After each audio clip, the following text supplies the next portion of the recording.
샬롬, 샬롬. 자, 오늘은 창세기 23장으로 가보겠습니다.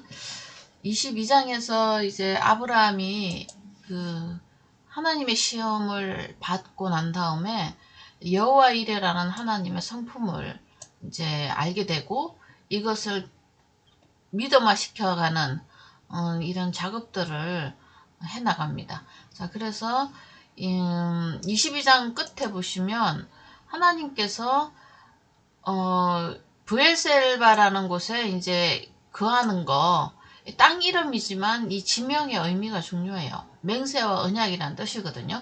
하나님께서 맹세하고 언약하신데 거하는 것을 말하는 거예요. 자, 그래서 말씀 안에 거한다. 예수 그리스도 안에 거한다. 그리스도 안에 거한다. 말씀대로 살아가려는 우리 믿음, 이런 것들이에요. 브엘셀바의 의미가. 여기에 이제 거주하는 사람에게는 하나님께서 미래를 주십니다. 그 미래가 누구냐면 브드엘의 소생 리브가예요. 다른 이제 교회의 연결이 되겠습니다.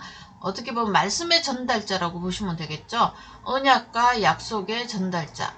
하나님께서는 끊임없이 오고 가는 세월에 인간을 보냅니다. 근데 인간은 그 말씀을 기억해내거나 지킬 능력이 없음을 계속 보여주고 있어요. 그렇지만 하나님은 또다시 그 말씀을 담을 그릇들을 계속 보내주고 계세요. 그래서 이게 리브가라는 존재인데 여자잖아요. 씨를 갖는 존재예요. 그래서 리브가가 탄생하게 됩니다. 이제 그러므로 해서 리브가는 또한 그 사라의 후손인 여인의 후손이죠. 사라의 후손인 또 이삭의 아내가 되고, 그 다음에 이제 교회가 이렇게 형성이 되어가고 더 번성하고 확장되어가는 모습을 여기 창세기에서는 보여주고 있거든요. 자, 그래서 지금 22장에서는 아브라함의 시험으로 시작해서 일단 패스하고, 그 다음에 하나님의 은혜로 리브가라는 이 한 존재가 탄생하는 것을 볼 수 있어요. 자, 그래서 결국은 믿음의 시험을 이긴 사람은 무엇을 간직하게 되죠? 예, 교회예요. 하나님의 말씀. 그래서 22장은 이것으로 마무리하고 소망을 주는 거죠. 사실은 아브라함은 지금 나이 들어가고 또 새로운 여자가 탄생하고, 우리가 또 이 여인의 후손으로 오시는 주님의 또 소망을 갖게 되고, 그렇죠. 그래서 리브가의 일생 속에서 포함되어서 오시는 우리 주님을 볼 수가 있는데요. 그건 고난의 역사예요. 리브가의 삶이 만만치 않다는 것을 우리가 조금 눈치챌 수 있겠죠. 그래서 23장으로 가시면 이제는 믿음 1세대들이 하나씩 사망에 그 잠을 자게 되고, 결국은 이제 천국으로 가는 길로 들어선다는 거죠. 그래서 사라가 127세를 살았으니 사라가 누린 횟수예요. 하나님이 주신 삶의 시간이라는 거죠. 그래서 결국은 사라가 해낸 일은 뭘까요? 이삭을 낳은 거예요. 자기의 의지와 노력으로 난 게 아니죠. 하나님의 언약이 사라의 일생을 붙잡은 거죠. 사라도 실수를 많이 하죠. 그렇지만 하나님께서는 그런 사라를 다시 맹목적으로 은혜를 부어서 그 이삭을 태어나게 하는 그런 기능을 하십니다. 그래서 우리는 은혜라 그래요. 그런 거를. 그리고 내가 한 게 아니니까 거저받았으니까요. 그리고 이제 이 거저받은 은혜를 또 거저 흘러보내는 거, 이것 또한 우리의 책임입니다. 사실 은혜 받은 사람들은 공짜로 받아서 에이 이게 뭐야 이렇게 하는 게 아니라 그 은혜가 무엇인지 날마다 더 알아가고 이것을 간직하고 보존하고 기록하고 전달해야 되는 책임이 있음을 우리가 알아야 돼요. 그래서 교회에 와서 예수님의 그 구원의 소식을 듣고 내가 하나님 자녀가 된 사람들은 믿음의 은혜에 이어서 말씀에 대한 그 진리를 간직하는 책임을 감당해야 돼요. 근데 이게 잘 안 되죠. 우리는 은혜를 받았지만 우리 육신은 여전히 하나님의 말씀과 반대되는 쪽으로 살려고 노력해요. 그래서 주님께서는 십자가를 지라고 합니다. 하나님의 말씀의 십자가의 의미를 믿고 사는 거지, 제가 뭐 십자가 진다고 해서 어느 누구를 구원해 줄 수 있는 그런 존재는 아니잖아요. 믿음으로. 믿음으로라는 단어가 굉장히 의미심장합니다. 많은 이야기를 품고 있는 거죠. 그러니까 하나님의 은혜와 사랑을 많이 누린 사람들, 그런 사람들은 믿음으로라는 캐패시티가 다르겠죠. 그리고 그렇지 않고 구원은 얻었는데 교회만 들랑달랑 하면서 하나님의 말씀과 의도가 뭔지도 모르고 마냥 교회만 다녀. 그런 사람들의 그 믿음의 분량이라는 것은 또 뭐 작다고 해야 되나요? 아니면 하나님 앞에서 믿음의 그 책임을 제대로 수행하지 못한다고 봐야 될까요? 그래서 성경은 분명히 말합니다. 어린아이와 장성한 자. 어린아이는 젖만 먹는 자죠. 그 율법의 삶을 사는 사람이에요. 하지 마라, 마라, 하라, 이런 것만 이제 따라서 하는 거고, 장성한 자는 십자가의 분량까지 장성한 자는 의의 말씀을 분별해요. 다시 말해서 하나님이 절대로 선악과에 손대지 마, 먹지 마 한 그 말을 따라서 선악과에 입되지 않는 한 인간이 탄생하는 거죠. 그래서 우리가 믿음의 장성한 분량까지 나아갈 수 있도록 하나님께서 삶을 준 거예요. 그래서 누린 횟수예요. 자, 그래서 사라가 127세를 살았는데 이 사람은 진리를 안 거예요. 그러면 어떻게 해야 돼요? 가야죠. 하나님 나라로. 길을 알았는데 뭐 계속 이 땅에 있을 이유가 있겠어요? 자, 그래서 사라가 가나안 땅 헤브론 기랏 아르바의 죽음에 아브라함이 들어가서 사라를 위하여 슬퍼하며 애통하다가, 이분 조금 그렇죠. 슬퍼하고 애통하는 거 잘 안 하시는 분인데 엄청난 이제 슬픔의 감정을 표현하고 있습니다.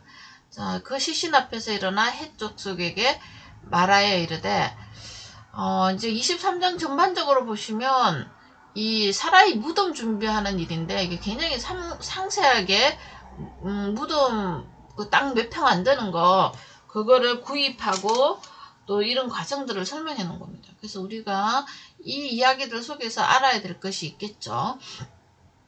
그래서 아브라함은 자신의 이제 주제 파악을 정확하게 하죠. 나는 나그네고 거류하는 자고 당신들 중에 내게 매장할 소유주를 주어서 나의 죽은 자를 내 앞에서 내어다 장사하게 해주세요. 이렇게 말한 거죠. 나그네여 거류자 맞죠? 이 사람은 저기 갈대 우르 출신이잖아요. 해쪽 속 사람들하고 좀 틀려요. 생긴 것도 다르고. 그래서 이렇게 왔는데 나그네여 거류자다 이렇게 말하는데, 육신적으로는 그렇지만 또 아브라함의 가치관 속에 자기는 이 땅에 오래 살 사람은 아니고 하늘나라 백성이라는 그 아이디를 말하는 거죠. 그래서 신약에서도 그랬잖아요. 하나님 자녀라고. 우리는 이 믿음으로 태어나는 사람은 하늘의 시민권을 가지고 있는 하나님 자녀들이에요. 그러니까 당연히 이 땅은 뭐죠? 예, 그냥 지나가는 세월이고 지나가는 곳이에요. 인생이라는 게 그렇잖아요. 그래서 결국은 그러면 하나님이 그냥 인생을 또 왜 줬냐, 예, 이런 철학적인 물음이 필요하죠. 진리를 아는 시간이에요. 우리가 인생으로 태어나서 하나님이 누구인지 그거 아는 시간이 나그네의 거류자입니다. 그래서 하나님을 아는 분은, 다시 말해서 예수 그리스도의 십자가의 사랑을 아는 사람, 이 나그네의 모습은 살지만 결국 하나님 자녀고요. 떠돌다가 갈 곳이 있는 사람들이라는 거죠. 또 거류하는 자니 잠시 머무는 이 땅이지만 인생의 집이지만 결국은 안식처가 있는 사람들이라는 거죠. 근데 뭐 세상 사람들은 잘 몰라요. 다 똑같은 줄 알아요. 근데 우리는 그런 사람들이 아니죠, 원래.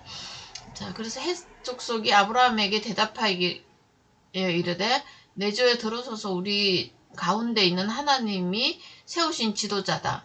대단하죠. 이런 소리 들어야 되지 않겠어요? 우리 성도들은. 교회야 왜 그러니? 이런 소리보다는 이게 맞는 거죠, 원래. 하나님이란 존재를 잘 몰라요, 해족속이. 그렇지만 보니까 우리하고 좀 다르다, 이런 뜻이죠. 우리 묘실 중에서 좋은 것을 택하여 당신의 죽은 자를 장사하소서. 우리 중에서 자기 묘실에 당신의 죽은 자 장사함을 금할 자가 없습니다. 예, 아브라함이 일어나 그 땅 주민 해족속을 향하여 몸을 굽히고, 겸손하신 분이죠. 예, 이런 삶의 뭐라 그러죠? 성령의 열매들을 우리가 이렇게 볼 수 있습니다. 신약을 알기 때문에 겸손하죠. 그런 이제 하나님의 백성의 성품입니다. 그래서 그들에게 말하 이르되 나로 죽은 자를 내 앞에서 내어다가 장사하게 하는 일이 당신들의 뜻일진데 내 말을 듣고 나를 위하여 소알의 아들 에브론에게 구하여 그가 그의 밭머리에 있는 막벨라굴을 내게 주세요.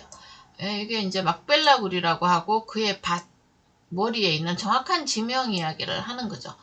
충분한 대가를 줄 테니까 그 굴을 내게 주어서 당신들 중에서 매장을 소유지를 좀 달라 이렇게 이제 정확하게 이야기하니까 이제 에브론이 해족성 중에 앉았더니 이제 에브론이라는 사람이 자기의 이제 밭을 내줘야 될 상황이 생겼으니까 이제 회의를 하는 거죠.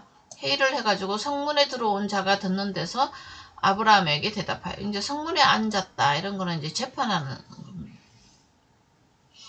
세상 사람들이 이제 이 땅을 아브라함이 달라고 하는데 어떻게 해야 되냐. 그랬더니 주는 건 주는데 돈을 안 받고 주겠다는 게 이제 문제인 거죠. 결국은 죽은 자를 장사하세요 이렇게 된 거잖아요. 근데 아브라함이 그 땅의 백성 앞에서 또 몸을 굽히고 많이 나오죠. 고맙다는 거죠. 자, 그래서 그 땅의 백성이 듣는 데서 에브론에게 말하여 이르되 당신이 합당히 여기면 청하건대 내 말을 들으시오. 내가 그 밭값을 주겠다는 거죠. 근데 이제 에브론이 또 말해요. 땅값은 지금 시세가 한 400세겔 되지만 이거 뭐 받아서 당신에게 또 팔고 이런 관계가 좀 민망하다는 거죠.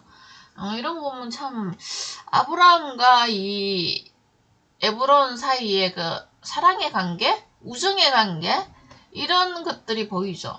자, 그래서 당신의 죽은 자를 장사하세요 이랬는데 이제 아브라함은 극구 말려요.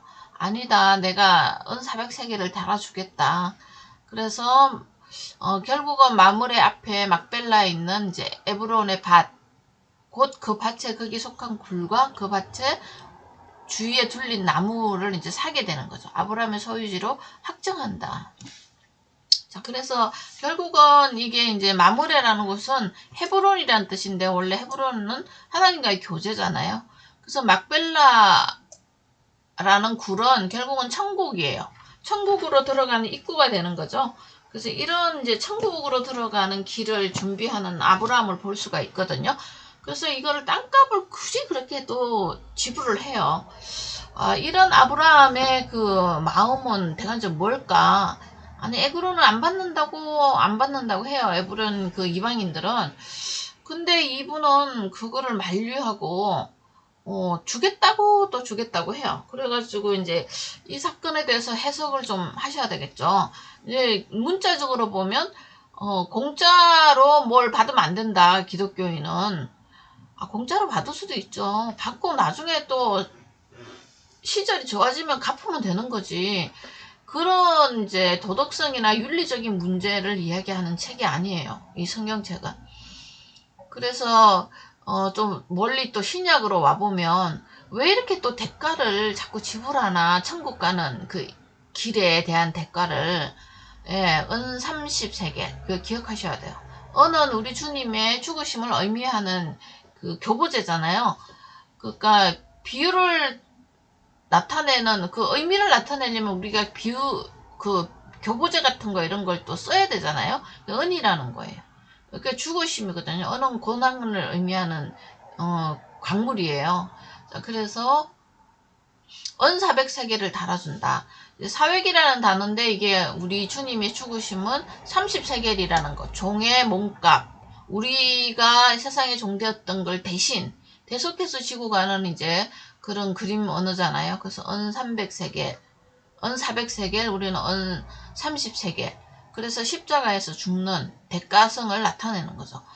자, 그래서 이거 은 400세겔과 은 30세겔을 연결해서 보셔야 되겠어요. 그러면서 우리가 십자가의 고난, 그것에 대한 대가를 은 30세겔을 우리가 이제 주님한테 지불한 것처럼 믿음이죠, 결국은.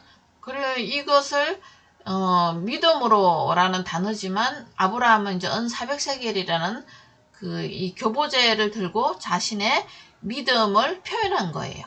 결국은 이 은 400세겔로 팔려서 죽을 한 존재, 여인의 후손, 메시아죠. 그 사람을 그 사람의 죽음을 기억하면서 이 밭을 사는 거잖아요. 그래서 이거 중요한 개념입니다. 이거는 이제 십자가 공로에 대한 어떤 믿음의 표시를 은 400세겔로 표현을 한 건데요. 이거를 이제 윤리 도덕책으로 봐가지고 남에게 손해보게 하면 안 된다. 당연히 안 되죠. 그렇다고 천국은 못 가잖아요. 그래서 성경은 그런 윤리 도덕책이 아니에요. 그렇다고 뭐 남들고 사기쳐서 뭐 어떻게 하라 이런 뜻은 아니죠. 정당한 상식의 거래가 있잖아요. 그런 책이 아니라는 것을 우리가 성경을 보면서 알아야 돼요. 왜 그러냐면 누가복음 24장 44절에 말했잖아요. 모든 성경, 여기서 모든 성경은 구약 이야기입니다. 신약이 미완성되어 있는 상태이기 때문에 주님의 입에서 나온 말씀이에요. 모든 성경은 나에 관해서 이야기한 거다. 그럼 이런 사건들을 예수 그리스도의 죽으심과 부활에 대한 이야기들로 이렇게 재구성이 돼야 돼요. 그래야 우리가 성경은 예수 그리스도를 가리키는 내용이구나. 이렇게 언약된 이야기들과 이런 스토리들이 언제 실체가 되어서 나타나는가 이런 소망을 품게 되죠. 그래서 십자가에서 이제 그 실체가 드러나는 거죠. 우리는 이미 2000년 전에 십자가가 섰고 진리가 공포되는 그 아주 럭키한 세대의 사람들입니다. 그래서 성경을 다시 이렇게 볼 수 있는 거죠. 그러면 아브라함은 어떡하냐? 믿음으로, 소망으로. 왜냐하면 이미 알았거든요. 아브라함은 하나님 나라에 대한 소망을 갖고 있었고 하나님께서 준다고 했기 때문에 이미 받은 거예요. 그게 영원하신 하나님이에요. 영원하신 하나님은 역사를 살지 않아요.